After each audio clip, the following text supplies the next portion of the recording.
안녕하세요. 초록색깔피입니다. 오늘은 나폴레온 힐의 성공을 위한 365일 명상 네 번째 편 읽어드리겠습니다. 오늘도 행복한 하루 보내세요. 성공을 위한 365일 명상. 걱정은 아무런 문제 해결이 되지 못한다. 걱정은 아마도 인간의 모든 행위 가운데 가장 부질없는 짓일 것이다. 유머 작가 윌 로저스는 이렇게 말했다. 걱정은 흔들 의자와도 같다. 그것은 당신을 계속 분주하게 만들지만 결국 아무 곳에도 데려다 주지 못한다. 이렇듯 걱정은 아무런 문제 해결이 되지 못한다. 당신의 마음의 짐을 더 무겁게만 할 뿐이다. 따라서 만일 건설적인 걱정이란 것이 존재한다면 그것은 문제들이 발생하기 전에 미리 예측하고 해결책을 마련해 놓는 긍정적인 접근일 것이다. 예를 들어 어떤 문제가 몇 가지 방향으로 전개될 수 있다면 각 상황별 행동 계획을 적은 의사결정 분지도를 만들어라. 전략이나 방법을 나뭇가지 모양으로 그린 것, 그리고 가능한 모든 문제에 대한 신중한 계획이 세워져 있다면 비생산적이고 불필요한 걱정으로 시간을 낭비할 필요가 없다. 의심 많은 사람의 말을 듣지 말라. 우리 인간들은 의심이 많다. 의심과 불안을 극복하려고 아무리 애써도 그것들은 우리가 미처 깨닫지도 못하는 사이에 우리의 마음속에서 슬그머니 고개를 들고 난다. 이를테면 타인의 부정적인 말 한마디에도 억눌렸던 부정적인 감정들이 활개를 치고 근거 없는 공포가 밀려든다. 그러므로 긍정적인 사고방식을 가져라. 그런데 긍정적인 사고는 학습되는 것이고 무너지기 쉬우며 대개 반문화적이다. 따라서 부단히 갈고 닦아야 한다. 내일 해야 할 일들을 미리 메모하라. 밤새 잠을 못 이루게 하던 심각한 걱정거리가 다음날 아침 환한 빛에 놓고 보면 사소한 문제가 되는 경우가 흔하다. 모든 일은 어두운 밤이나 혼자 있을 때 가장 나쁘게 보인다. 게다가 그런 때에는 마음속에서 상황이 더욱 부풀려져 문제가 실제보다 훨씬 심각하게 다가온다. 따라서 문제 해결에 쏟아야 할 에너지를 쓸데없는 걱정에 낭비하지 말라. 그리고 근심 걱정에 밤잠을 이룰 수가 없다면 잘 때 머리맡에 메모지를 준비해 놓아라. 그런 다음 상황에 대처하기 위해 내일 해야 할 일들의 목록을 적어라. 그러면 걱정거리들을 메모지에 담아 놓는 것이 밤새 마음에 두고 고민하는 것보다 훨씬 도움이 된다는 걸 알게 될 것이다. 걱정을 없애려면 걱정이 없어질 때까지 일하라. 근심 걱정도 다른 것들과 마찬가지로 동물을 원한다. 그래서 당신이 함께 시간을 보내주지 않으면 당신 곁에 오래 머물려고 하지 않는다. 따라서 긍정적이고 건설적인 행동들로 눈코 뜰 새 없이 바빠 걱정할 시간이 없다면 당신은 이미 성공의 사다리를 오르기 시작한 것이다. 물론 그렇다고 태평하게 걱정들을 방관하라는 의미는 아니다. 다만 문제들에 너무 얽매여서 심신이 마비되어 건설적인 행동을 취하기가 불가능해져서는 안 된다는 것이다. 이때 걱정 때문에 뜬 눈으로 밤을 지새는 처지라면 걱정을 없애는 최고의 방법은 걱정이 없어질 때까지 일하는 것이라는 옛 교훈을 상기하라. 자기가 갖게 된 축복들을 즐길 지혜를 갖자. 어떤 이가 말하기를 민주주의는 소시지를 만드는 것과 매우 흡사하다고 했다. 그 과정은 그리 아름답지 못하지만 중요한 건 결과라는 의미이다. 미국의 건국자들이 압제를 몸소 체험하고 배운 이들이라는 점이 우리에게는 진정 행운이다. 그들은 다수의 국민들을 가장 잘 섬길 수 있는 결정들을 내릴 수 있도록 공공정책에 대한 개방적이고 정직한 분석을 허용하는 민주주의 체계를 만들겠다는 결의에 차 있었다.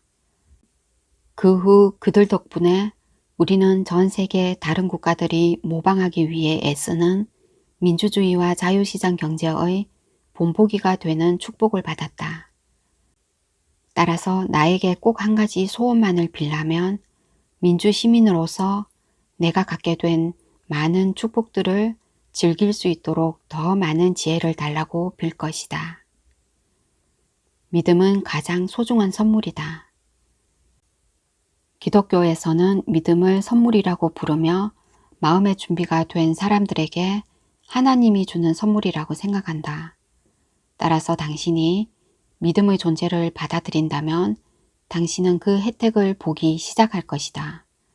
비록 논리적이고 합리적인 생각으로 설명할 수는 없지만, 그리고 더 나아가 믿음의 능력을 키우면 필요할 때마다 언제라도 전능의 힘을 빌릴 수 있음을 아는 것에서 오는 경이로운 만족감과 행복감을 느끼게 될 것이다. 그러므로 신앙을 실천하고 당신이 다니는 교회나 절의 교의를 받아들인다면 그것이 바로 믿음을 발휘하는 것이다. 비록 신의 존재를 경험적으로 증명할 수는 없더라도. 또 사업상의 거래에서 타인이 약속을 지킬 것을 믿는 것도 믿음을 나타내는 것이고, 전에 한 번도 해본 적이 없는 일을 시도하는 것도 자신에 대한 믿음을 증명하는 것이다. 자신의 직관을 믿어라. 우리의 몸과 마음이 그러하듯 믿음도 쓸수록 견고해지고 더욱 강해진다. 물론 맨 처음 믿음의 도약을 할 때는 두렵고 떨릴 수도 있다. 추상적인 관념을 사실로 받아들이는 것도, 결과를 확신할 수 없는 일을 시도하는 것도 결코 쉽지는 않다. 그러나 당신의 명분이 무엇보다도 정당하고 확고하며 타인들과 자신에 대한 믿음만 확실하게 갖고 있다면 당신은 소망하는 것을 모두 이룰 수 있다. 물론 살다 보면 자신에 대한 확신도 없고 어떤 행동을 취해야 할지도 잘 모르는 불확실성의 순간들은 있게 마련이다. 그런 때는 당신의 직관을 믿어라. 이때 그것이 무한지성에서 나온 직관이든 아니면 당신의 지식과 경험에서 나온 것이든 관계없다. 중요한 건 그건 당신이 쓸 수 있는 힘이라는 사실이다. 가장 위대한 기적은 소박한 믿음의 힘이다. 믿음은 기독교의 본질적인 요소이므로 신약 성서는 믿음의 힘에 대한 내용들로 가득하다. 특히 마태복음에서 예수는 믿지 않는 자들에게 너희에게 겨자씨만큼이라도 믿음이 있다면 커다란 산도 움직일 힘을 갖게 될 것이며 믿음만 있다면 불가능한 것이 없다고 했다. 그리고 마가복음에서도 충실한 신도들에게 믿는 자에게는 모든 것이 가능하다고 했다.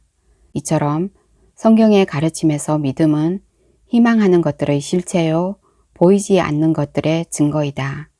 간단히 말해 믿음은 우리가 증명할 수 없는 것들을 믿고자 하는 기꺼움의 적극적인 표현이다.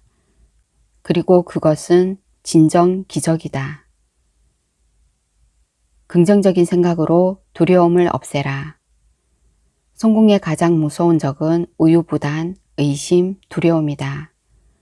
의심과 두려움에 사로잡혀 있는 한 우유부단할 수밖에 없다. 우유부단은 두려움의 싹이 터서 자라난 것이다. 이때 우유부단은 의심으로 구체화되고 그 둘이 합쳐져서 두려움을 만든다. 이 적들은 천천히 발화하여 우리가 방심하는 사이에 자라나기 때문에 특히 더 위험하다. 당신과 성공 사이를 가로막는 7가지 근본적인 두려움은 가난에 대한 두려움, 비판에 대한 두려움, 질병에 대한 두려움, 사랑의 상실에 대한 두려움, 자유의 상실에 대한 두려움, 늙음에 대한 두려움, 죽음에 대한 두려움이다. 따라서 정신은 생각을 물리적인 현실로 바꾸려는 노력을 쉬지 않기 때문에 전력을 다해 그런 부정적인 충동들을 없애고 긍정적인 생각을 해야만 한다. 자신의 생각들을 정복해야만 두려움을 정복할 수 있기 때문이다. 기도하며 잠자리에 들고 노래하며 깨어나라. 종교는 인간 존재를 올바른 시각에서 보고 자신과 가족을 위한 삶의 축복들을 얻을 수 있는 바람직한 태도를 길러준다는 점에서 우리에게 도움이 된다. 특히 우리는 절대자와 이어주는 기도의 힘을 이용하여 자신의 숭고한 직관을 믿는 법을 배우고 영적 성장을 이룬다. 따라서 밤마다 자신이 받은 축복들에 감사를 표하고 노래로 새날을 환영한다면 인생에 어떤 고난이 닥치더라도 잘 대처할 수 있을 것이다. 남을 함부로 비판하지 말라. 성경의 가장 심오한 가르침 가운데 하나는 남을 비판하기 전에 그 사람의 신을 신고 일마일만 가보라는 것이다. 따라서 동료나 가족을 비판하고 싶은 유혹을 느낄 때면 이렇게 자문하라. 내가 지금 이 사람을 비판하고 있는 행동은 나 자신도 이따금 보이는 것은 아닐까? 그리고 다른 사람들이 나와 다른 방식으로 행동한다고 해서 그들이 틀렸다고 말할 수 있는 것일까? 이처럼 다른 사람의 사는 법을 진지하게 고려하다 보면 더 나은 행동하는 법을 배우게 될 것이다. 희망과 두려움은 동행하지 않는다. 희망과 두려움은 상반되는 감정이다. 그래서 희망이 있는 한 어떤 두려움도 극복할 수 있다. 또한 희망은 역경 앞에서도 굴하지 않고 성공의 새 영역을 개척하는 용기를 준다. 정신과 의사이며 저술가인 칼 메닝거는 이렇게 말했다. 희망은 온당하고 겸손하고 사심 없는 것이다. 그것은 진보를 함축한다. 또 그것은 모험이요 앞으로 나아감이며 보람된 삶에 대한 신념에 찬 추구이다. 이렇듯 희망은 준비의 부산물이다. 따라서 긍정적인 성취의 정신으로 가능성들을 점검한다면 희망은 생기지 않을 수가 없다. 또 어떤 일을 하든 성공을 위한 준비를 갖추는 적절한 조치를 취한다면 분명하고도 신속하게 소망을 이루게 해줄 자신감을 가질 수 있다. 지체나 후퇴, 일시적인 실패를 겪고 있을 때 누구나 가끔은 갖게 마련인 의심과 두려움을 극복할 때까지 버틸 수 있는 용기를 주는 것 또한 희망이다. 믿음과 희망을 가지면 인생이 달콤하다. 우리는 인생에서 투자한 것에 정비례하는 수확을 얻는다. 그러므로 긍정적인 생각들과 행동들을 심는다면 풍작을 거둘 것이다. 그러나 증오와 불만의 씨를 뿌리면 그와 비슷한 것들을 얻게 된다. 그리고 꼭 주어야 할 것만 마지못해 준다면 다른 사람들이 억지로 주는 것만 받게 될 것을 각오해야 한다. 따라서 당신은 의식적으로 긍정적이고 사려 깊고 일이 일어나게 만드는 적극적인 성취자의 길을 갈 수도 있고 기다리고 바라보며 상심한 채 늙어갈 수도 있다. 또 슬프게도 부정주의의 늪에 빠져들어 손을 쓸 수 없게 될 때까지 그 폐해를 깨닫지 못할 수도 있다. 다시 말해 행복하고 성공적인 인생을 택한다면 행복과 성공을 발견할 것이지만 부정적인 생각이나 믿음과 희망을 버린다면 실패의 인생이 될 수밖에 없다. 사랑이 없으면 비참한 생을 살게 된다.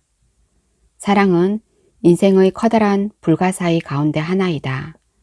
사랑할 때 느끼는 환희는 설명이 불가능하며 다른 사람과 정신적, 육체적으로 합일될 때의 감정의 격렬함은 말로는 표현할 수가 없다.